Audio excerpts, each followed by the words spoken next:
Hello' friends, কি খবৰ আপোনালোকৰ? আশা কৰোঁ আপোনালোকে চবে ভালে আছে। আৰু এইফালে চাওক, আজি আমি এটা খানা খাইছোঁ, লগৰবোৰ লগ লাগে। আৰু এইফালে ফাইনেলি কেৰাহীত পিঁয়াজ তেল আৰু আলু পৰি গ'ল, ভাজি। আৰু এইফালে ভাত ৰেডি হৈ গ'ল চাওক। আৰু এইফালে মছলা মাংসৰ কাৰণে মছলা পিচি আছে। আৰু এইফালে আলু পিঁয়াজ সকলোবোৰ কাটা হৈ গ'ল। আৰু এইফালে ইহঁতক কি ক'ম, আৰু ইহঁতে অহাৰ পৰা একেবাৰে মোবাইল কি কৰি থাকে সিহঁতে জানে। আৰু এইফালে এতিয়া মাংস ধুব আহিলোঁ।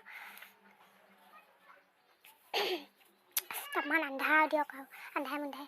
আৰু এইফালে ফাইনেলি কেৰাহীত পিঁয়াজ দি দিলে চাওক। আৰু এটা কথা কওঁ, আপোনালোকৰ মাজলৈ মই বহুত দিন হৈছে ভিডিঅ' অনাই নাই। তাৰ কাৰণে বেয়া নাপাব, কাৰণ মোৰ অলপ বিশেষ অসুবিধাৰ কাৰণে আপোনালোকৰ মাজলৈ ভিডিঅ' অনা নাই। অতি সোনকালে আপোনালোকৰ মাজলৈ মই ভিডিঅ' আনিম। আৰু যদি খানাৰ মাজত যদি ভিডিঅ' ডান্স এইবিলাক যদি নহয়, খানা খোৱা মজা নাই। আৰু এইফালে ফাইনেলি আমাৰ কেৰাহীত মাংস বহাই দিলে। খাব লাগে আৰু গাইজ, খাব লাগে। মোৰ একে দেখি লোভৰ কৰি আছে, কেতিয়া যে খাম আৰু তেনেকুৱা লাগি আছে। আজি খাওঁ আৰু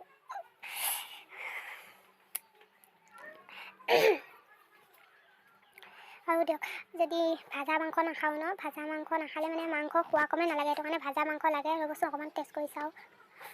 বহুত ধুনীয়া হৈছে, বনোৱা বহুত ভাল হৈছে।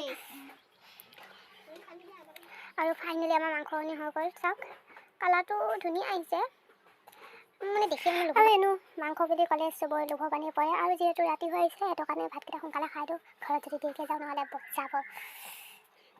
ভাত বাঢ়ি দি আছে। আৰু যদি ভিডিঅ'টো চাই ভাল লাগিছে, তেনেহ'লে like, comment, share and subscribe. আজিলৈ বাই আৰু গুড